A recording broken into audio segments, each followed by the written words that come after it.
Game and Grub. Happy holidays and welcome to Game and Grub, where we play with our food. It's our holiday special. Ooh. Yeah, there's a nice roaring fire going. We're gonna roast chestnuts. Have you ever had a chestnut? I have never had a roasted chestnut. Have you ever had a chestnut, you know, even just a regular chestnut? I'm not 100% sure what a chestnut is. Like, I know what it looks like, because I see them sold in stores around this time of year. We were at a store. There was a huge bin of chestnuts. Yeah. There must have been like 3,000 chestnuts in that bin. It was like, oh, that's a chestnut? Like, I like snacking around the time of year. I crave things like Chex Mix. I crave things like artichoke dip. Can't say I crave chestnuts. I've never had a chestnut. Can't say I crave any nuts for that matter around this time of year. Walnuts, maybe. Those are oh, you know which ones are good? Have you ever had the spice nuts? The ones that are like in like a spicy sweet glaze? Yes. Those are delicious. One of my, like, you know, you hang out at your relatives for the holidays a lot sometimes, and there's a lot of downtime. So during the downtime, kids are bored, and you're not allowed to play your Game Boy because you're supposed to be spending time with family, but they're all talking about, like, taxes. So you take out the nutcracker, and you start just cracking walnuts. Sure. That was our fun. Yeah, I like how... That sounds really awful. I mean, it's... that you just... had fun. No, you're not allowed to have fun with your game. You gotta... We're gonna put you to work. That's awful. It was like I mean, we were eating them. We weren't cracking walnuts for everybody. Oh, so you just were eating them for yourself? Yeah. Okay. That's not too bad then. And, you know, this kind of touches on what we're going to do for this episode. Instead of going to a fast food restaurant and then reviewing a game, we're going to instead talk about some holiday memories. A lot of people nowadays have... Gaming is such a big part of our lives now, for pretty much anybody. It's more and more people are doing it for fun, even if it's just on their phone. Yeah, I mean, mobile gaming has opened the world of gaming to a lot more people. And in some cases, there's even definite research that, you know, a game like Pokemon Go actually boosted sales of the 3DS Pokemon games. So it probably brought in more people than it did before. So we're going to talk about kind of our holiday gaming memories and our plans for this year, because I think we both have some serious plans. But why don't you go first with your holiday gaming memories? So around the holidays, I remember, like, when I was really little... And before, like, when a game would come out, like a video game system, like the N64 or the GameCube. Sure. And we wouldn't get it. Our parents were like, no, you don't need that. But our cousins would. So around Christmas time, we'd always, like, be up visiting. They live, like, an hour away. So we'd be up visiting. And I remember watching vividly, like, I can vividly remember how to beat Ganondorf in Ocarina of Time. Because I watched them do it, like, 100 times. That's a fun battle to watch. Yeah. It's funner to play, but I would not mind watching that. It's a lot of fun. Banjo-Kazooie was another one we watched. That's a good one, too. Because these are single-player games. You just put your little cousins behind you and you get to play the video game. Did you ever, when you have a little kid with you, I did this with my nieces, and they want to play, but you don't want to let them play because you want to play, so you give them a controller that's not plugged in? I know I've had that done to me. Okay. But I was the youngest, so... I don't have the... I was always being shared with. I don't have the... Sure. The experience of sharing By the a way, video game with, like, they were a so child. savvy, they never fell for it. Like, they knew, like, immediately, like, plug my controller. But, so anyway. But eventually, yeah, your whole family gets together. So you've got players 3 and 4. Sure. It's time for some Smash Brothers. It's time for some Mario Kart, Mario Party. And to that end, I think Mario Kart and Smash Brothers are kind of the universal ones that pretty much anyone can get in and start playing and enjoy themselves, yeah. I remember my aunt playing Mario Kart. She flipped the controller around backwards because she couldn't handle, like, the way... And this is the N64? Or the... I think this was a GameCube controller. Okay. But, like, you move right to go right, and you move left to go left, and that was too much. So she flipped it around so she could go the other way. That's so funny. It was just very Did she end up doing okay? Playing that way? No, I can't imagine. Because, like, a GameCube controller is already pretty daunting. Like, if you're not used to using those controllers. I mean, it's got a big green button. Yeah. And in Mario Kart, you press the big green button and you use the stick. Like, that's it. Yeah. But, oh, that's so funny. I can't even, like, picture it in my head. Do you have a story about adults failing at video games? My first time that my sister and I tried to get my mom to play Mario Kart. She played as Yoshi in Mario Kart 64, and she was driving like a drunk person. But she won. She got first place out of anywhere, and it was so funny. She hasn't been able to replicate that again, because she actually does enjoy playing. If the family's playing Mario Kart, she's like, I definitely want to try. So she'll get in and she'll play, and she'll do pretty good. I mean, better than like any probably 60-year-old lady should be doing at Mario Kart. But she does pretty good, and it's cool to just kind of see her like enjoy herself. It's fun to see, someone that normally you wouldn't think enjoys themselves playing Mario Kart enjoy themselves playing Mario Kart. Yeah, I think I got my grandmother to play Pokemon Snap once. Oh, that's a weird game. Yeah. That's a weird game to get them to play. Well, because, it's got the Z trigger. Yeah. That's not a concept that they can handle. And this is weird, but do you have any games that you normally play this time of year? More than, do you have a tradition of playing a game that I gotta play this time of year? It's Christmas time, I gotta play this. Usually around Christmas time, it's like a new game. Okay. Right, so I have a vivid memory of staying up way too late after Christmas playing Assassin's Creed 2. I don't know why that sticks in my head. Probably because I was disobeying the rules. Sure. By playing it with a very low sound, staying up all night, but... Now, because I come from a Mexican household, we do kind of all of our partying on Christmas Eve, and then we stay up late till midnight, and then we unwrap our presents, and then we play with our gifts until, we're tired out, and then Christmas Day is pretty much just nap day. We all nap. So a lot of times, like you said, I would get a new game, and then I would play it all night, and probably play it most of the next day, and then... Yeah. Because, you get all those days off from school. Do you have a game that you're playing, that you plan on playing for the holidays? So I recently resubscribed to World of Warcraft. Uh-oh. With some new people who have, never, played before. And a couple of them are, still in school. So they have, this, month off. So, and around when I was first started playing that way back in 2004. What kind of character are you maining?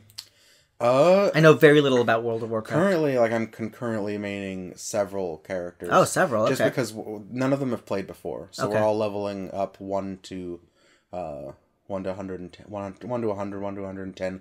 However far we get, I don't know, they might quit, because, it's that's a lot of levels. But I did a recruiter friend with them, so we get, a bonus experience thing. So I can play multiple characters pretty effectively, where normally you get, really... burnt out if you go 1 to 60 on a single character. But I tank. I don't know if you know what that means. Yeah, like a heavy character that can take a lot of damage and can deal it out. When you're in a group, you're the person who the enemy is supposed to attack. Sure. Everybody else does the damage around you, and the healer heals you, and you just sit there and you take it. Yeah, in Splatoon terms, it's a roller. Yeah. Yeah. It's the one who goes first and paves the way. Yes. Yes. The snipers sit in the back. But yeah, as far as when I was littler, way back when because the game's been out for a really long time. Oh yeah, it's been out forever. It's over 10 years. I would resubscribe at about this time of year. School is about to get out. Sure. For a break. You get a month, and maybe keep it going for a little while until school kicks back in, difficultly, or your parents say no. But yeah, so I don't know. What do you do? I find myself going back to the GameCube. I'll either play walkthrough of Wind Waker, but more often than not, I run through Metroid Prime. Because that's you could easily do that. If you're playing all day, you could beat Metroid Prime in 2 days. Yeah. Not 100%, but... I've heard the record is a little shorter than that. Oh, I'm sure it is, but I like to enjoy myself. I'm not a speedrun guy, but I do like to, you get to enjoy Metroid Prime. This year, I have not touched Metroid yet, because a new thing that I do too is typically where I've been working, I would get a week off for the whole, the kind of interim between Christmas and New Year's. Yeah. So I have a lot of time. So what I do is there's tons of sales on Steam. Yeah. And at this point on the eShop as well. And you buy a good $20, $30, $40 worth of games, and then you can just play them throughout the holiday. Yeah, I've got my email just came in today. Yeah. 6 items on your Steam wish list are on sale. Yeah. And I'm like, uh-oh. Yeah. Yeah, that's... I hope this doesn't awaken something in me. Oh, and that's what always happens because it'd be crazy not to buy it. I think I'm probably going to play through the Lord of the Rings game. There's 2 of them. Okay, yeah, that was... Shadows of Mordor and that other one. I think the one's new. There's a second Tomb Raider that I never played through. I really like the first one, Rise of the What are the Crystal Dynamics Tomb Raider, the one they're making a movie about. Oh, I did not know they were making a Tomb Raider movie. Are they bringing back Angelina Jolie, or are they getting somebody they have it's Alicia Vikander. Oh, I'm not sure who that is. Did you ever see Ex Machina? No. I don't know what it's I'll do a Google search later. I got like I know people are like tired of the glut of Metroidvanias when indie games. I am not. I cannot get enough of them, especially if they're cute. I like a cute Metroidvania, like Momodora. I don't know if you've ever played that. That's very cute. But I got one called Skelemania, and you play as a skeleton. Okay. Like a cute skeleton, and I'm looking forward to that. There's another one, I think, with like a cute ninja in it. So like I'm playing like 4 different. I haven't even installed them yet. I just bought them, and I'm gonna probably do that when I get home later. Play a bunch of Metroidvanias, and I'm gonna be reviewing a game called Enter the Gungeon for Nintendo or Pure Nintendo Magazine, and it's like a top-down action shooter, and it's a lot of fun. Really hard. It reminds me of like really hard Super Nintendo games. Okay. Like the phrase Nintendo hard. Yes, but not in a way that like, because anytime someone describes a game as Nintendo hard, I usually don't want to play it. I don't want to play Contra. I don't want to play Mega Man 3. I don't want to play a lot of... There have been times in my life where I'll come to a game, I'll hit a point, I'll try it like 100 times, I'll put the game down for 2 weeks. I'll pick it back up, do it on my first try. Hey, that's pretty good. Like, I don't know what it is, but like, maybe just you let it wait. Nah, if I suck now, I'm probably going to suck tomorrow. That's the thing. I don't know that it was the thing about sucking. It was probably just getting it with like fresh eyes. Or getting into too many like habits of like I don't know. You play a action adventure game, you can use like certain combos with like your weapons usually, like a God of War or like even Legend of Zelda. You get into like a habit, and then that doesn't work for like whatever part you're on, so you gotta switch it up. Or maybe it was just a puzzle. So those are our holiday plans. When we come back, we're gonna talk about all the great stuff we ate this year. Mostly not on this podcast. When the grinding gets you down, hop a griffin to my town. In the land of ice and snow, it's always Christmas time in Dunmore.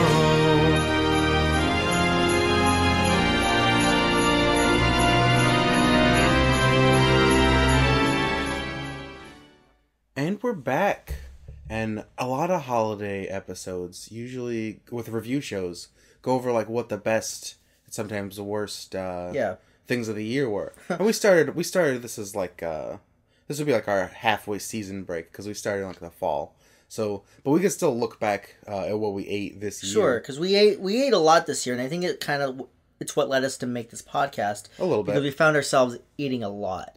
And it's so funny because we normally have good experiences eating out. And I'm sorry that we weren't able to capture like half of them. Yeah, well, we don't always try new things. No, we usually stick to... What did you eat today? What did you bring in to the... Before we recorded, I polished off... I'm going to say I inhaled it. I inhaled a beef and cheddar sandwich. And how many beef and cheddars would you say this year that you've eaten? Oh, jeez. You know what? I keep it. I don't eat Arby's that much because I don't have one near me. I have to schlep for an Arby's, and I don't always like doing that. So probably a good at least 5. I've had at least 5 beef and cheddars. Probably had like 20. Oh my gosh! Well, you live down. Yeah. You could feasibly walk to your Arby's. I could walk to that Arby's. Yeah. I don't. No, why? There's no need to do that. Yeah, when I'm usually hanging out with people who enjoy Arby's, it's on the way home, so like, yes, I can pop there for a beef and cheddar. And it just reminded me like how perfect the sandwich is, and how bad everything else is. Like, or at least their Thanksgiving offerings. I mean, I know I used to eat the Reuben there. You're not going to use the word Reuben anymore. You're right. In my presence. It felt dirty in my mouth. Yeah. And it just I think you immediately regretted it. It just brought back memories. Yeah, we're gonna get PTSD. Oof. So, what's some of the great food that you had this year? Great food that I've had this year. I really like the Del Taco burrito from episode 1. Mm-hmm. You got the good one. I got the kind of flaccid one. Yeah, those Wiener Schnitzel tamales were also amazing. Very tasty. Amazing and earth-shattering because they taste just like homemade. I'll stick to that. I'd be willing to die on that hill. Yeah. Because it's such a great tamale. I think if you're used to really great tamales, give it a shot, and you'll find yourself surprised, I think. I've eaten a fair bit of, you ever been to like a Pieology or a Blast or a Blaze Pizza? Sure, like a brick oven pizza place. Yeah. Like you get like it's like a Chipotle for pizza. Yeah. You kind of like make your own. Those are always good. I'm thinking back over the year. I have a brick oven. I can have those anytime I want. There's, I don't know if it's Blaze or Blast that has like the Jones soda in their fountains. Okay. So, or like it's like fancy soda. Yeah, fancy soda. So that's. Did you have any new fancy sodas that you liked this year? I mean, I usually go for the cream soda. But anything new that you tried this year? I did like the Pepsi, the Brad's. Those are pretty tasty. The Brad's drink. Wait. Oh yeah, Brad's drink. Yeah, the 1876. Yeah, 1776. Yes. You know, just the other day, or yesterday actually, at our friendship Christmas that we had with our friend Emily, I had a Dr. Pepper that comes bottled, with pure sugar. Okay. And that was delicious, and I'm gonna go back and stock up for the holidays. There was like a Pellegrino grapefruit beverage that she had as well. Was that good? That was very good. And I don't know, beverages. I don't really stray too much in beverages. Oh, neither do I, especially because this year, around late fall, Coke Zero was retooled, and I think improved even more so. I thought Coke Zero was already a perfect diet beverage. Coke Zero Sugar, even better, and I slurp it down like a fish. I probably, at this point, for the last month, I've had at least 2 a day, which is probably melting my bones. Probably not advisable, and it's probably only going to get worse around the holidays, but I love it, I love it, I love it. Easily the best beverage I've had this year. You and our friend Emily took me to try my first Chick-fil-A this year. Was that this year? I think that was this year, yeah. This was early this year. It was right after we went to go see the Power Rangers movie. Okay, yeah, Chick-fil-A is a good sandwich. And I didn't know what to expect. I heard a lot of talk about it, they say it's good, but I remember the first time I tried it, I was like, you guys need to stop talking for a second, because I need to make peace with the sandwich, because it was so amazing. And then we had you try the sauce. And then the sauce was even better, the Chick-fil-A sauce and the French fries, fantastic. And then that's kind of one of our go-to places when we do go eat out. If it's nearby, yeah. If it's nearby, usually after a movie, we'll go get Chick-fil-A because it's so good. I've had it. This year I've probably had I probably have had at least 10 Chick-fil-A sandwiches. I was doing sound for a play up in it was like 45 minutes away in the mountainish area of Auburn. Okay.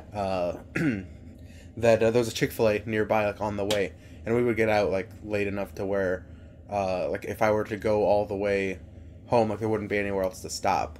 So I would have Chick-fil-A. How late is Chick-fil-A open? I think they're open until 9 or 10, but it's 45 minutes home by the time I got. Everything's closed. And it would be time to not eat. What closes pretty late? In-N-Out. In-N-Out Burger closes like around 1, I think. On the weekends too, yeah. Carl's Jr.'s open pretty late too. Although it depends. In-N-Out's regional, and any of these places, like I've seen 24-hour Carl's Jr.'s. Yeah. I've seen 24-hour Taco Bells, and I've seen Taco Bells that are closed at 8 p.m. Sure, and I don't know about you, but to me, there's something about eating a hamburger at 3 a.m. Yeah. That makes it taste amazing. I don't know what it is, if I'm up that late for whatever reason.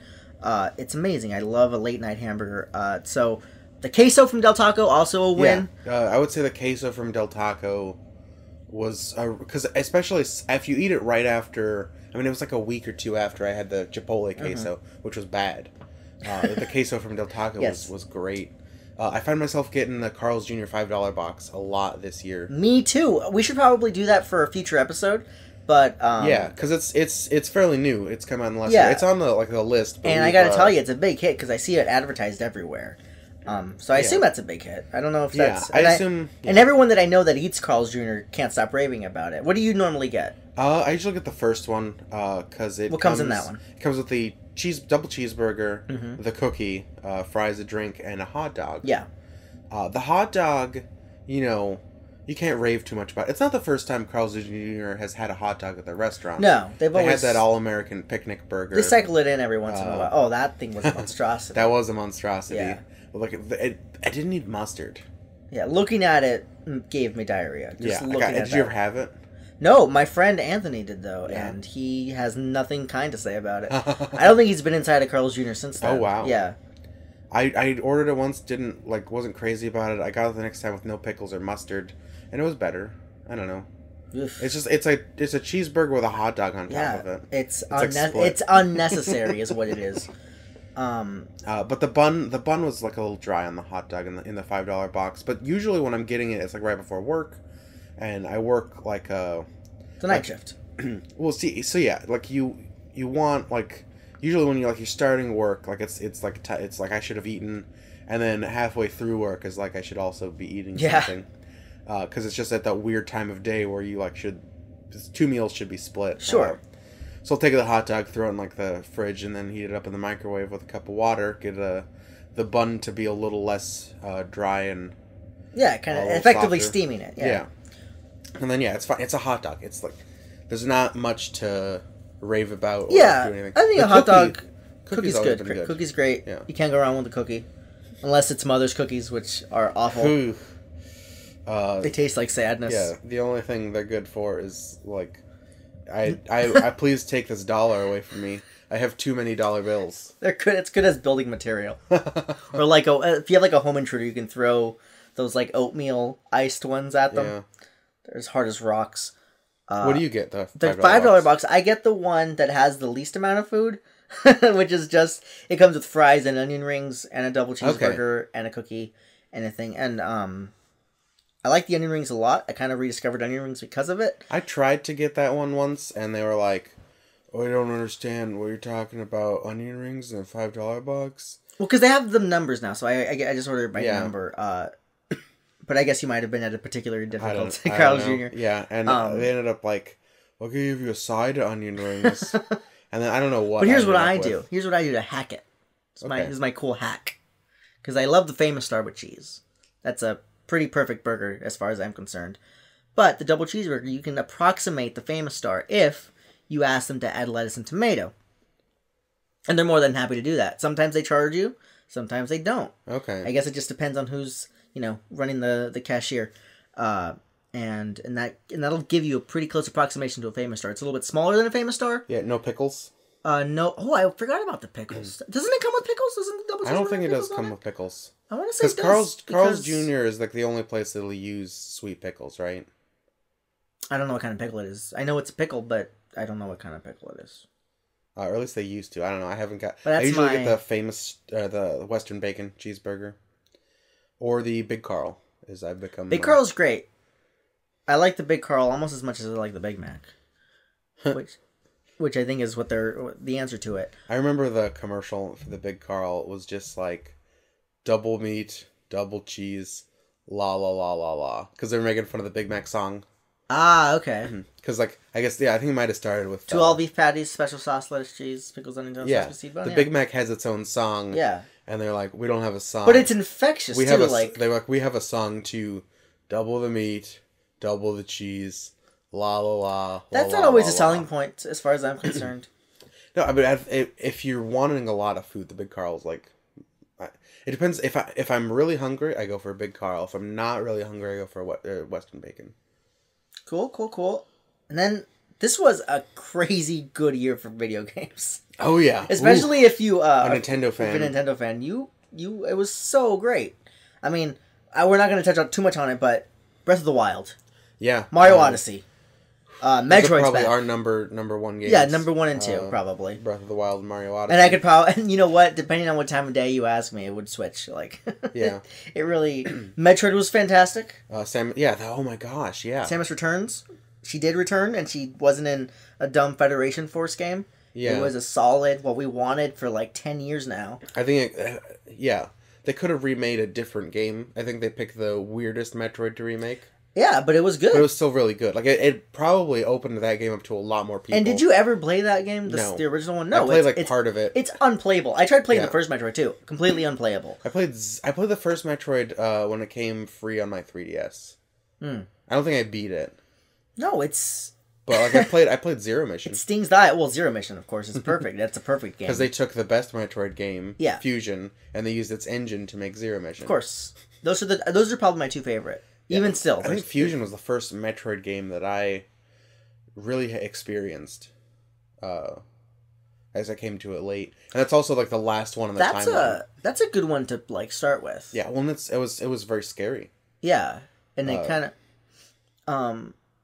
Metroid Stardew Valley was released I put a on lot the of Switch, time into, and we kind of fell in love with that again. Yeah, that was a lot of fun. Sonic a lot of renaissances here.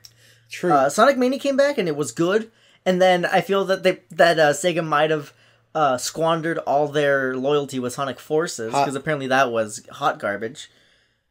Played a lot of Splatoon. Splatoon 2 is fantastic, yes. Oh, here's another thing that we forgot to touch on. What are you excited to play next year? Oh.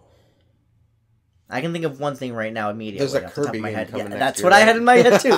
And I cannot wait to play that. I cannot wait to play that local multiplayer. Yeah. I think we should probably take a weekend, like a Saturday, and just zip through it. I think that'd be a lot of fun. Get some snacks, get some food, and just zip through that game. I think it'd be a lot of fun. I love Kirby, and the Kirby co-op games like Kirby Superstar. Yeah. The one on the Wii, I believe, was a co-op game as well. Maybe we'll do it as a live episode. Hey, we could do like a stream. Yeah. Yeah, we could do you have a Twitch stream that you use, right? Yeah. Yeah, we could either stream it on yours, I'll start using it a little more. Or we can stream it on YouTube if we're probably gonna. Yeah, we might I don't know if stream this it. episode is up on YouTube now. If you're watching it on YouTube, yeah. But these episodes are gonna go up if they're not already. Yeah, eventually. Just because I've realized a lot of people watch podcasts on YouTube. Yeah, around March you'll see the episodes by the time I get around to it. No, they'll go up soon. They'll go up soon. And I think we'll probably stream from Hammy Cooks. I think that'd be a great place to do it. And maybe do a Kirby theme. Start the thing off with like a strawberry shortcake, and then eat the cake while we're playing Kirby. It'll be a lot of fun. We'll have a little slumber party with all you guys. Chick-fil-A, I'm trying to see if I want to take all the boxes before. Is there any other game that you want to play next year? Well, tentatively, we're gonna get that Switch Pokemon game. Yeah, maybe. But at least we'll know what it is. Yeah, we'll definitely know a lot more about it. I would totally be excited for that. I can't wait to see what that's gonna be. I think that whatever we have in our heads, it's not going to be it. I think it's going to be completely out of left field. I know. We're not a Nintendo gaming podcast. No. So I'm going to step out of the Nintendo. Sure, let's go. I am really excited for that Spider-Man game that's coming to consoles. It looks as good. So the last good Spider-Man game that I played was Spider-Man 2. That's the one that everyone talks about. People talk about like it's the greatest. Some of the the swinging mechanics and stuff that they're doing in the new Spider-Man game, just of what we've seen, it's like early on. Sure. Looks as good as Spider-Man 2, and so I'm really, really stoked about that. I'm still like a dumb idiot, crossing my fingers for Mother 3. I don't think it's ever gonna happen, but I'm still hoping for it. I'm still wishing upon a million stars. Didn't the ARMS guys super troll you with that? The ARMS guys? Yeah. No. Remember when ARMS came out and they were doing the E3 tournament? And the announcer was... that was horrible! He was going... Mother! He got you. This could be... You know what? It might be a long con. It might be like they were just waiting. You came to me and you were like, Mother 3 confirmed. He said it. Yeah. Go to this point in the video. You were like... yeah. What's the Kubrick thing? The conspiracy? Yeah, it was like Room 222. Yeah, you were like giving me your pins and strings on a board. Yeah, and why would he say it? Why would he say it if it's not real? Yeah, because we're the easiest, we're the biggest cat's paws in the world. Don't you have recipes saved up for it? I do. They're on my hard drive, and I don't want to. Here's the whole thing. I want to upload them, but I know that Earthbound 0 was called Earthbound Beginnings, right? Okay. So I don't think Mother 3 is going to be called Mother 3 if it ever comes out. So I want the branding to be right on the video. So it's purely capricious. I got a fancy new controller called the Super NES Pro. Although I got the Super Famicom Pro because it's got the rainbow buttons on it, and it works on the Switch. It works on PCs and Mac. It works on your iPhone. It works on your Super NES Classic, and it's got future functionality for pretty much any. This company 8-Bit Do. They make these controllers, and they're for these kind of universal controllers for every system. I love it. It's basically if a Super Nintendo controller and a Pro controller had a baby. Okay. Because it almost it's got those two like directional buttons. Are those no? What are they called? Control sticks. Control sticks. Analog sticks that are in the same place that like they would be like on a PlayStation controller. Okay. But it's like a regular Super Nintendo controller. Like one of these. Like one of those fancy Super. Yeah, just in our fancy Game Grub studio, I happen to have this this PlayStation controller. Up a PlayStation controller. I cannot wait to play that Kirby game. Yoshi looks okay. I think Yoshi. I don't know if I want to. I don't think I'm gonna. I might borrow it. Like if that's what I was thinking. That's what I was thinking. I'll borrow it because it seems like mostly single player. If I had like a little cousin or a nephew, who I could like share that game with, yeah, that would probably be better because it seems like a very child-oriented game. Not that there's anything wrong with that. No, there's definitely a place for those games. It's still pretty low key and not that interesting. Yeah, it looks very minimalist. If I was a huge Yoshi fan, I'd probably get it, but I'm more of a Kirby fan than a Yoshi fan. Oh yeah, way more. Is there anything you're expecting? Is there anything you're hoping for? Because I don't think we're gonna see Zelda. No, we don't need to see Zelda. We just had Zelda. Then it's we have all this DLC coming out. Yeah, or that's come out. And Mario again. Probably not gonna see Mario. No, 2017 was so satisfying. I don't like 28. I will ride 2017 like on a huge wave. On my because we team. know that Kirby's coming and we know Pokemon's coming, so that's kind of well. And I don't know, was it confirmed 2018 holiday? What? Pokemon. Oh no! We don't know if it's coming out in 2018, but they did say they're going to tell us about it in 2018. Yeah. But it could. They said that it might be coming out in 2018. I'd like them to take their time with it. Yeah, if they're going to make a good game. Definitely. I want to see a follow up to Stardew Valley. Well, the multiplayer patch. Oh, that's right. We're gonna see that. I think they're making that for the Switch, and that'll we'll be playing that again because yeah, I think it works that you can create. It's kind of like a Minecraft, local Minecraft server that people can connect to your game, and then they can only access your farm, and they can build stuff on your farm. Hey, that's cool. But all the stuff in your they can't go mess up your town or Mr. I'm gonna steal your girl. Metroid. That would be cool. Metroid Prime 4, we're probably going to see that. We did. I mean, they won everybody with just that. Yeah. With a number 4 background and then number 4. Ooh. And I would love it if Beyond Good and Evil 2 came to the Switch. Yeah. I don't know if it will. I know that what's his name? Michel, the guy who develops it, who also develops Rayman. I know he's a big Nintendo fan. I know that he if there is, that's the cool thing too. I think we're gonna see. We saw a huge increase near the end of the year for Switch support, like people just pouring their games. You know what I think there's gonna be also? Smash Brothers.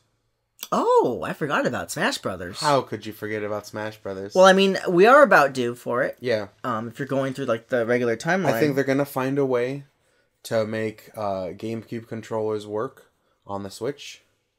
Or they're gonna find a way to use the same thing they used for the Wii U, the little GameCube controller adapter. Well, let me ask you this: do you think it's gonna be a new Smash Brothers, or do you think it's gonna be a port? I think if they were gonna make Smash a Smash Brothers like DX, like they did with Mario Kart 8 and Pokemon Tournament, I think that we'd already have it. Okay. I think if that was the case, we'd already have it. All DLC, because that game coming out, all the DLC as a deluxe version, people would buy they would buy all that.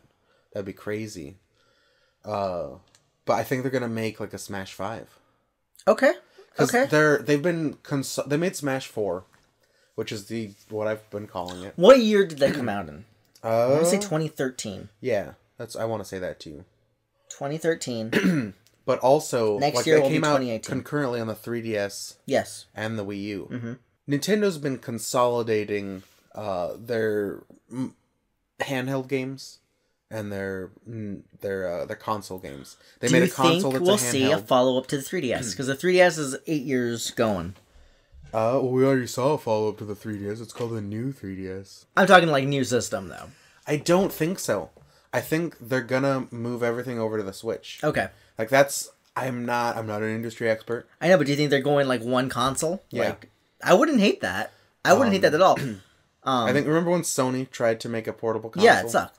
And Nintendo was like... Well, people bought the portable console so that they could port Nintendo games onto it. They turned it into like a walking emulation system. Yeah. I think because the Switch is a handheld system, I think they're gonna consolidate all their resources and game development. I wouldn't hate that. Neither would I. Because I already own a Switch. Yes. Do you think, because we just got Animal Crossing, do you think we're going to get a new Animal Crossing in the next year for a console Animal Crossing? Maybe, but I wouldn't buy it. I like Pocket Camp. I stopped playing Pocket Camp. I noticed. I'm probably going to get back into it eventually, but it's just not doing it for me anymore. I've definitely slowed down playing it. I haven't tried the new update. The new update looks pretty cool. Yeah, if I log in once a day... Have you been into the Christmas stuff? Yeah, I've been doing the Christmas stuff. I got the Christmas outfit, and I'm trying to get the... I want to deck my camp out in Christmas stuff. Okay.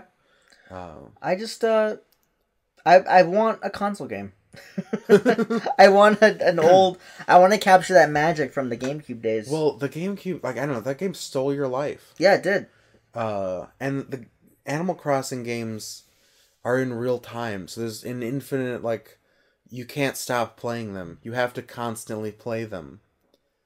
I like the mobile game. I like Animal Crossing as a mobile game. Okay. I think it's always I think it was always going for that, and it always should have been that. It's fine. Yeah, I like logging in for about 10 minutes, going to the shovel, doing all the... I want to play it for hours. I want to stay up all night playing it for hours, and I don't think I'm ever going to get that again. Out of Pocket Camp, you definitely won't. Not out of Pocket Camp, but definitely out of a future Animal Crossing. So, any other last-minute predictions that we're going to make before 2018? I don't know. It's going to be hard to top 2017 as a year for gaming. They might not top it. I think there's going to be some great games on the horizon, though. There's like a good handful of indie games that I'm following that I can't wait to come out. And then, just like I said, I think Pokemon's going to blow our minds. I think Pokemon might be a game changer. I hope it does. I'm not getting my hopes up or looking too much into it because I want it to smack me right in the face. Yeah. But we're probably going to get a direct.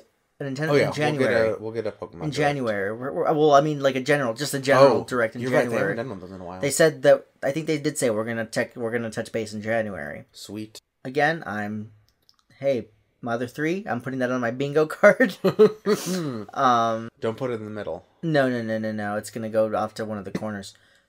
But other than that, I'm looking forward to next year. I'm looking forward to continuing this podcast. I enjoy it. It's kind of this weekly thing that we do, and I'm starting to get into the pattern of it. I like going out to eat. I like rating food. It's a lot of fun. We haven't gotten a lot of fan mail, so no, but maybe we should drop the email again. I mean, it's always in the description. Yes, absolutely. Of the episode. If you want to reach out, if you want to share some of your holiday memories, if you want to share your top delicious treats that you ate this year and games that you played, give us a shout out at our email, gameandgrubpod@gmail.com, and we'd be happy to read it and share it. And we don't have pages for this podcast, except there will be the YouTube eventually. I'm tentatively in the new year look forward to a Game and Grub's website, and I'm going to start hosting the podcast episodes on Hammy Cooks, because this is like the unofficial podcast of Hammy Cooks. Yeah. And we're gonna we do want to do other stuff adjacent to this podcast. The original name of this podcast was Hammy Doesn't Feel Like Cooking Today. There you go. Hammy's eating out today. Hammy's ordering in. Hammy's using Grubhub. And so if you wanna find us specifically, or if you follow us on Twitter, I always tweet out when we or the SoundCloud. What's your Twitter handle? It's on SoundCloud. My SoundCloud or my Twitter handle is JellySound. JELLYSOUND. And my Twitter handle is HammyCooks89, JAMMYCOOKS 89. So yeah, Happy New Year! And Happy New Day! Eat your food! Games!